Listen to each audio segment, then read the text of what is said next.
I'm going to tell you a real brief story just so I can get a little bit back, because apparently I don't have type 1, so that makes me a loser, and what did Jeremy say? Weird loser. So Steve, I met Steve at ADA in 2010 in Orlando, Florida, where it was about 110 degrees, and there was a evening event that Dexcom put on that was in a place called the Ice Bar or something like that. And literally, there was a room that was a walk-in freezer that was very large, that you can go in and do shots and do drinks. And I walked in there, and there was this lunatic with his shirt off, whooping and hollering. And that's how I met Steve Edelman. That was him. True story. So look, I can't go to all the conferences that I get invited to, but what really intrigued me was you guys. And what I mean by that is, the large majority of you are using CGM, but outside, in the real world, very little adoption is happening. Outside of here, less than 30% of people are using CGM. So I'm a huge believer in the technology. I actually believe it is the key technology to get better control of your diabetes. And the data doesn't actually lie. So the data from the T1D exchange, so this is clinic-based data. So the T1D exchange, in a nutshell, for those of you who don't know, it's a clinic-based registry. We have longitudinal data now on about 27,000 people with type 1 diabetes across 75 clinics, right? So these are the folks, you layer in a CGM and you do better, period, full stop. CGM also reduces severe hypoglycemic events by almost 40%, right? So when you think about the data, and this is the wrong slide, I'm sorry, but when you think about the data and you think about what does CGM really do, it has a tremendous impact on quality of life, and it certainly made a tremendous impact on the quality of life in my house. So why am I here? I'm here to learn from you guys. I want to understand what drives you guys to adopt. And also, I'm here to challenge you and ask you to be champions for CGM, because we need to increase adoption for CGM. And you guys hold the keys, and there's no better advocate for CGM than those who are already using it. It's that simple. So, and I'm going to talk a little bit more about that later. We have a little bit of a vision and an idea that we're going to need your help. So today, healthcare in the United States is failing people with type 1 diabetes, right?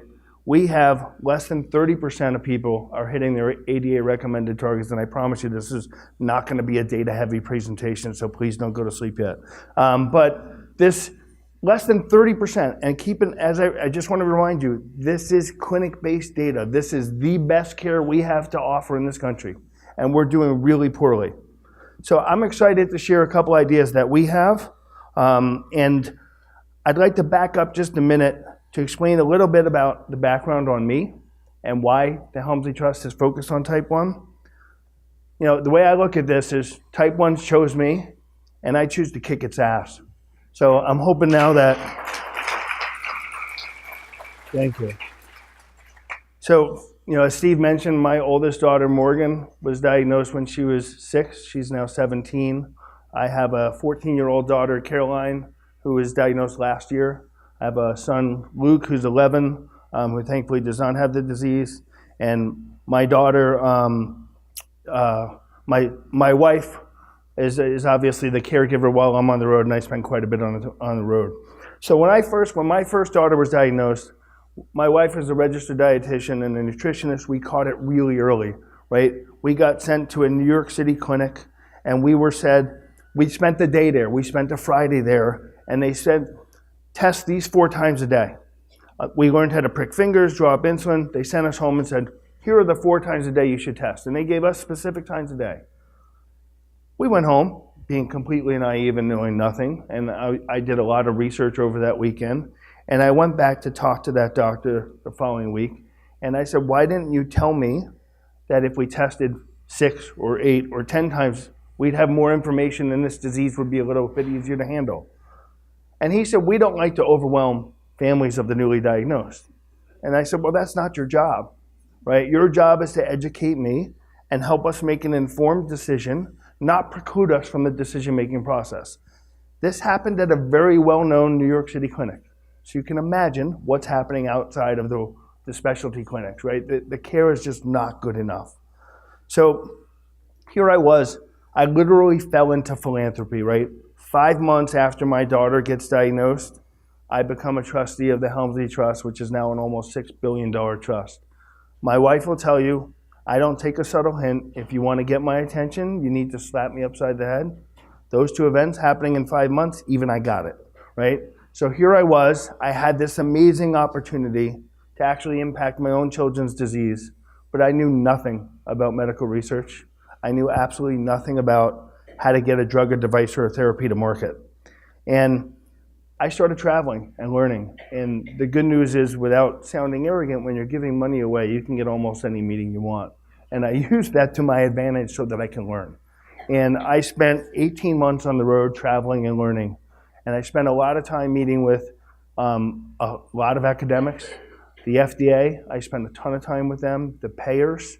And I spent the time in particular with two disease-specific organizations that were really having a tremendous impact on their diseases. And that was the Cystic Fibrosis Foundation and the Michael J. Fox Foundation. And I can tell you that their leadership teams spent an enormous amount of time, and this was not an area we funded in, but they were very generous with their time in helping to educate me. So we kind of boiled, after 18 months of traveling and doing diligence, we kind of boiled it down to a very simple goal, right? We want to improve people's lives living with type 1. And you'll notice the word cure is not on there. And as a parent of 2 children, I'd want a cure. I'd cut my right arm off for a cure. But cure is a fundraising word. It's a 4-letter word that gets thrown around all the time. How many times have we heard we're 5 years away? You know, you see it all the time. It's bullshit. Sorry, I'll get this in. But the fact is, the press is guilty of it. The people, anybody who tells you we're going to have a cure by X time, I guarantee you is fundraising.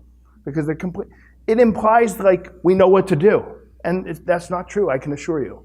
And if you find the magic goo tomorrow, it's 10 or 15 years before it's in mainstream America. So for me, I've had so many people talk to me about a cure, and I find it infuriating. And you know, my good friend Mark Atkinson from the University of Florida, he's always saying, you know, we've actually have over 700 reported cures of mice. And I guess if we were all mice, we'd be all set. But unfortunately, that's not the case. So look, everything starts with the team at the Helmsley Type 1 Diabetes Program. I have a phenomenal team of 12 people that do nothing but Type 1 diabetes. And you know, I would be nowhere without them. They really are an amazing team. And we've really boiled it down into 2 focus areas. One is to prevent and delay the disease. And what I mean by that is my daughter Caroline, she had all 4 of the antibodies from actually 9 years ago when she was first screened. I would argue she had the disease at that point. Her chances of developing the disease once you have more than 2 autoantibodies are virtually 100%. And when you have all 4, it's like 99.9%. So I would argue if that were cancer, they would be treating it. The fact is we don't have anything to intervene with in diabetes. And to put a stigma on a child who otherwise looks completely normal is a really double-edged sword. So we kind of pivoted towards primary prevention. And what that means, quite simply, is stop the disease before you ever have autoimmunity. So what we're doing is we've created a very large platform over in Europe called GPAD, which stands for Global Platform for Prevention of Autoimmune Diabetes. It is a $54 million project across 5 countries in Europe. And what we're doing is we are screening 300,000 people in the general population. We're going to genetically type all of them. And those who just have genetic risk for type 1, we're going to enroll in a trial to see if we can prevent and delay. The big thing is, right, when you're trying to do this in newborns and you're trying to do this across 5 countries, it's a really big deal. So you have to use a drug that is known and safe. So we're using large doses of oral insulin. It's different than what TrialNet uses. It's bigger doses. It is kind of the only drug that we can start with. But the bigger vision for this platform is it would be insane. And quite frankly, when we were starting out, we looked to get other partners to come fund with us because it's kind of nuts to spend $55 million to go screen for just diabetes, right? We went and approached a bunch of other disease groups that occur early on in childhood, and we kind of laid out a vision. And when we asked them if they wanted a partner and put up some money, we ended up I find when you ask for money, you get advice. And we didn't really need advice. We had enough experts. So we decided we were going to go do this on our own. They started enrolling in, I think, November of last year. They have screened over 30,000 people, and the last 2 countries should be online. But the bigger vision would be to use this platform to run intervention trials. We believe once everything's up and rolling, that you'll be able to screen about 100,000 people a year. And when you talk about being able to do this across multiple diseases, it's a really, really big deal. So, second area of focus, and we do fund in other areas. I'm focusing on only the big ones, otherwise you guys are not going to get to your dinner or drinks, and that would be a problem, I'm sure. Our second area of focus really is to improve outcomes, and it's everything from automated insulin delivery to CGMs to, we have a tremendous endocrinology shortage in this country, and it's only going to get worse.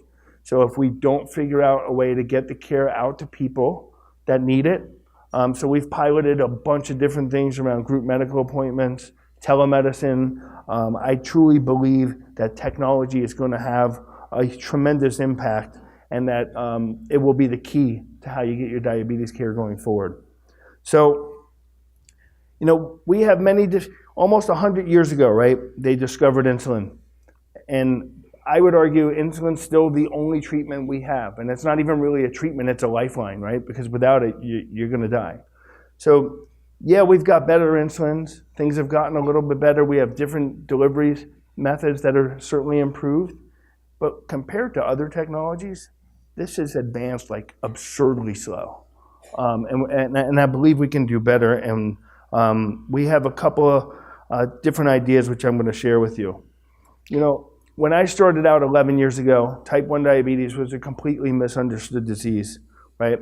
Everybody from the FDA to the payers to the general public, myself included actually, thought type 1 was a safe and managed disease. You just take your insulin and you're all set.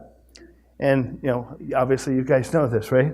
So type 1 is the only, when I'm talking to other people there's nobody who gets it, right? Unless you're living with this disease or have a loved one with the disease, nobody gets it. And I try and describe it, and I have this quote, and my quote basically says, "It's the only disease I know of where patients and caregivers are making dosing decisions with a drug that can kill you. They make those decisions 24/7 for the rest of their lives, and if they get it right 60% of the time, they're doing amazing. No other disease has such a freaking burden on people. It is unbelievable." That quote was actually not trending, but it appeared in my kids' Instagram feeds like last week. So I was like cool for like 3 seconds in my house. So when we started doing our diligence, we kept on asking ourselves, where's the repository on people? Where's the data on people? There's lots of data on mice, right? So we went out, and it turns out that outside of a few academic silos where you can't get the data out of, it doesn't exist. So we went out and we created the T1D Exchange, and I explained to you what it is. But what it was able to do was to empower us and the community to go to the FDA. I've personally presented the data at the FDA. This was going back like 7 or 8 years ago when we only had about 2,000 or 3,000 people in there. And they had no clue that the average A1C across our clinic was 8.5, right? Again, this is the best care we have to offer. The percentage of people within the T1D Exchange who have had a severe hypo or a DKA event within the prior 12 months was almost 9%. Again, the best care we have to offer. So we were able to open the eyes of the regulators, and we were able to open the eyes of the payers, and I've spent a lot of time with the payers over the last 2 years because I think that they're the key, and I think they're beginning to be ripe to turn around and do the right thing by people and actually treat people and not symptoms. I think the tide is starting to turn. So as philanthropy, we understand our role in the ecosystem, right? We are not a public charity. Thankfully, we don't have to fundraise. I would be horrible at it. But it also obligates us to think differently, and it obligates us to think bigger and do the things that the public charities can't. And it's not a knock on the public charities. It's just a function of the model. The public charities generally have to fundraise to perpetuate themselves, and it turns that it's really difficult for them to do something like the T1D Exchange. Cost us $100 million, and it took over 7 years to get it up and running sufficiently. There's no way the public charities can do that. It's not sexy enough to fundraise. It costs too much. And I say that because I really believe philanthropy has an obligation to think better and think bigger and deliver differently. So I have the opportunity where I think about how much technology is changing the world, right? And I can really look at it a decade apart because my one daughter was diagnosed 11 years ago, my other daughter a little less than a year ago. I can see how dramatically the technology has changed within the last 10 years. And I remember the first generation CGMs, and I'm sure you guys too, they sucked. They hurt, they were inaccurate, they weren't very good. Industry did us a disservice by coming out with crappy devices. When you look at what Apple does, right? Apple comes out, you pull it out of the box, you plug it in, and you go. It's idiot proof. So we saw the CGM as the barrier, and we believe CGM is the key, and we invested in this back in 2010. And you guys in this room know CGM is ready for prime time, right? It's there, it's here, Dexcom's G6, et cetera. But if we want industry to innovate faster, we need more end users at the end of the day, because quite frankly, the numbers are not big enough. We need more people, and that's part of why I'm here, is to get you guys to be CGM champions, and I'm going to lay out a vision for you. But first, I'm going to show you a little bit about the future of where the technology is going. So we have Medtronic here. It's a little bit of a busy slide. They have the 670G. It's the first, I don't use the term artificial pancreas, I can't stand that term, but automated insulin delivery device. They have a very robust pipeline, and they're going to get to a much better form factor than that clamshell sensor that nobody likes, and it doesn't stay on. But they're going to get there. And then you've got Abbott, who's on the market with the Libre. They're coming back to the market with a full-blown CGM with their partner Bigfoot, a little up north from here. And the form factor's amazing, no calibrations. And then you have Dexcom, who has a partnership with Verily, and Dexcom just came out with G6, also factory calibration, one-handed inserter, makes a big difference. And the second generation Google sensor, I think it'll be a little bit larger than what's on that screen there. But what's amazing to me is, as people with diabetes and as clinicians, we use technology everywhere in our lives, except where it matters most. When you're dosing with a drug that can kill you. You guys are the exception. Most of you are on CGM. But to me, trying to manage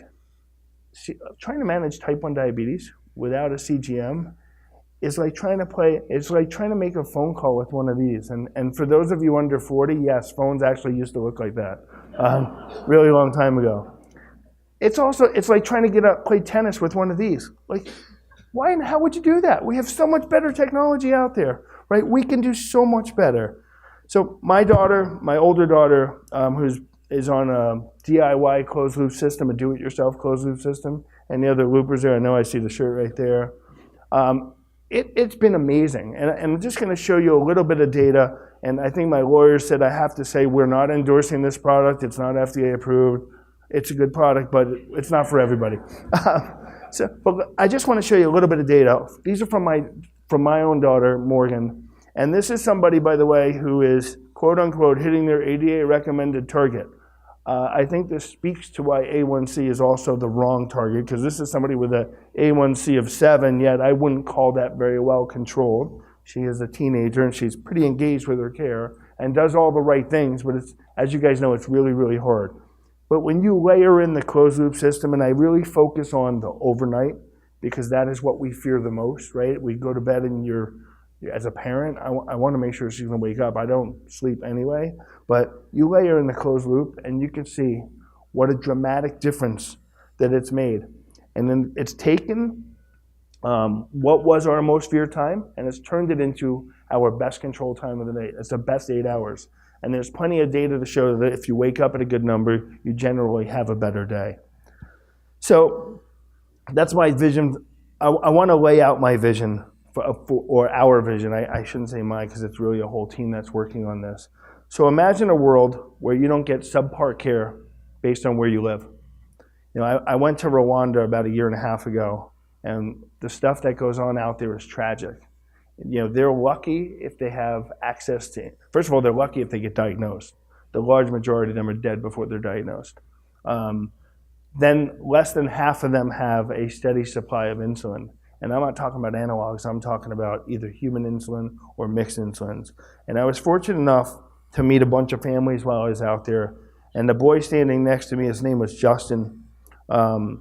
He looks like he's 14 years old, but he's 24 because he's stunted from malnutrition. And I'm not here to, and we spent a few hours with Justin.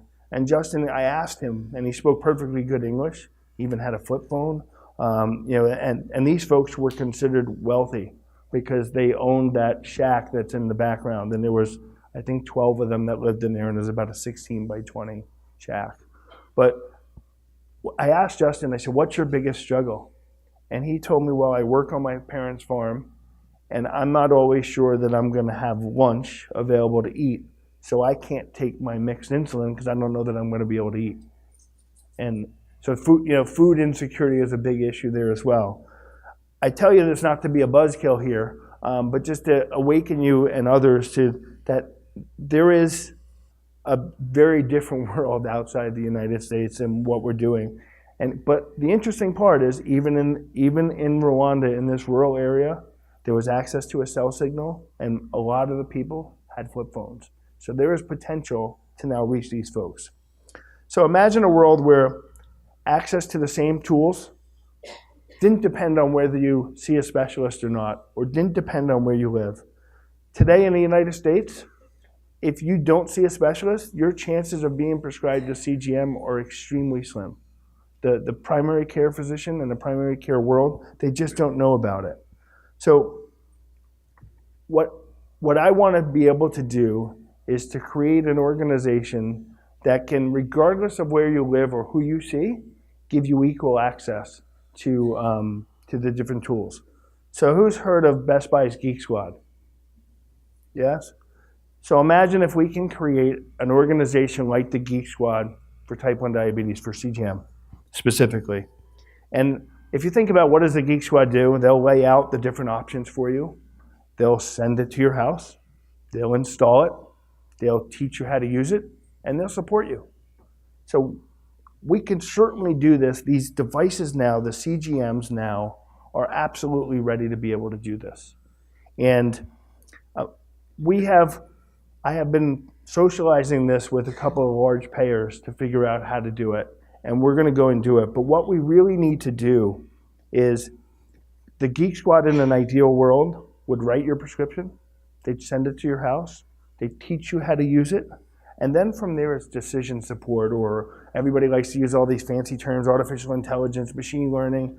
To me, what all that means is take my diabetes data and turn it into something actionable for me. And there are algorithms that exist today that can work. So why am I telling you all this, right? You guys already know this. You're the model. Because what we're trying to do is create a movement. And we want to create a campaign, and we've hired a PR firm, and we're talking to all of the major companies that have a CGM because we want them to help fund the campaign around a CGM awareness. And as I said earlier, there is nobody who is a better advocate for the technology than those of you using it, right? You guys know better than anybody that it works, that it improves, so we want to create a movement, right? And the movement, in short, is to be able to know your number, right? Again, you guys all know this. Right now, healthcare in the United States is failing people with type 1 diabetes. We have the ability to change that narrative, but I need your help. So what I want to do is I want you guys all to take out your phones right now, and I want you to sign up to be CGM champions. And it's very simple. You just text the word CGM champs to 555-888. Come on, get your phones out. I'll wait. I'm only standing between you and cocktails. It's all good. I know you did. I saw you signed up. We will not use your information for anything other than keep you informed as we begin to roll out a campaign next year at some point. It's not fully baked. We're trying to figure it out. But we need the voice of the people. We need you guys. And everybody's done, yes? At least take a picture. All right. I know, they're sexting, Steve, really? Anyway, Look, patients today have an unprecedented amount of access to data, right? Like never before. You have an unprecedented, and people have the ability to take control of your diabetes by using this data. That was for you, Steve. You get it? So we need all of you to push for CGM. And I'll tell you this, I've learned that you never ever stand between anybody and their cocktail. So I'm going to conclude by telling you what I tell my own children.